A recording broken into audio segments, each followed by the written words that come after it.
Years ago, I went a direction in my walk with God that I know seemed strange to a lot of people, and it was to me too. As a matter of fact, the words that I always use to describe that directional shift is two words: terrifying and exciting. I had to truly make a choice in my life, and what I'm going to be talking about over the next ever how many videos, I'll be surprised if I even post this little series that I'm kind of putting together. I've been kind of wanting to talk about it for a long time, and then not wanting to talk about it. But it might help somebody out there. And I'll do this backwards. I'm going to give you the conclusion first. But I took a direction in my walk that would eventually reveal to me some attributes of God that I didn't have any idea of before. That our God is, and you know, I know some people are just going to judge. They're going to judge the hound out of me. But again, this is not for everybody, just like I'm not for everybody. I know that. You don't have to leave it in the comments that I'm not for you, that you despise me. That would hurt my feelings. But again, I know I'm not for everybody, and this message might not be for everybody. But I discovered that our God is our holy. He is the God who is the holy Redeemer, and He is the merciful forgiver. He is a God of absolute justice and a God of pardon. That He is a God of absolute perfection, a God of law, and a God of complete grace. That He is both holy and, again, I'll say it, merciful. And I would have never, and there's more, I'm sure there's more descriptive words of His attributes that I'm not thinking about, and maybe I'll get to them eventually. But you know, in our evangelicalism today, you know, there's a whole lot said about God's love, you know, and His mercy, grace. There is super abundant emphasis on His forgiveness. But there's almost nothing ever said about the law of God,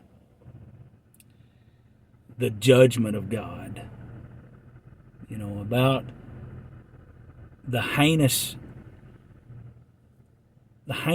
of the people across the board, all of us, of our violation of His law, you know, or nothing said about His just consequences of our violation of this law. You know, so therefore the gospel is in a sense stripped of its true meaning. You know, the gospel is the good news. And it is stripped of its true meaning because we don't understand what is the really bad news, you know. The bad news that we miss and is not presented, and you'll know what I'm talking about because it's in most churches. The bad news is that everybody, everyone across the board, is under obligation to keep the whole law of God, to obey His law completely. Didn't He say to love Him with all our heart, soul, mind, and strength? Nobody does that. And so the bad news is that everybody has violated that. Everybody has violated His law. They are violators of His law, therefore all are under true guilt. You know, and with guilt comes condemnation, and with condemnation, guess what comes after condemnation? You've been condemned. You're guilty. You've been condemned. And now what is to come is punishment.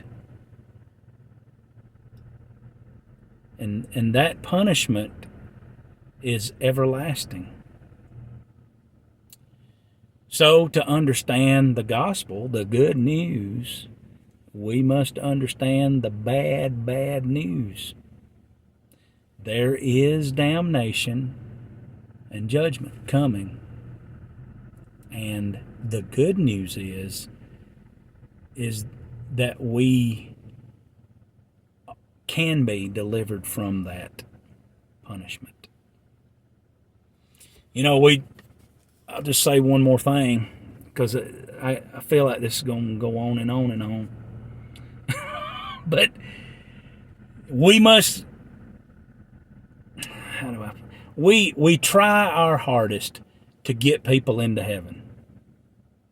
You know, we want to do anything that we can to make it as easy as possible to get people into heaven. And all the while we ignore that which is sending them to hell. I'm telling you that most have no idea. And I didn't know to the extent that I know now when I started this journey about, 15, 16 years ago. But I got a little better picture. And I want to paint that picture for you, and maybe it'll help you help somebody else. But as I always say, take all this with a grain of salt. You hear me?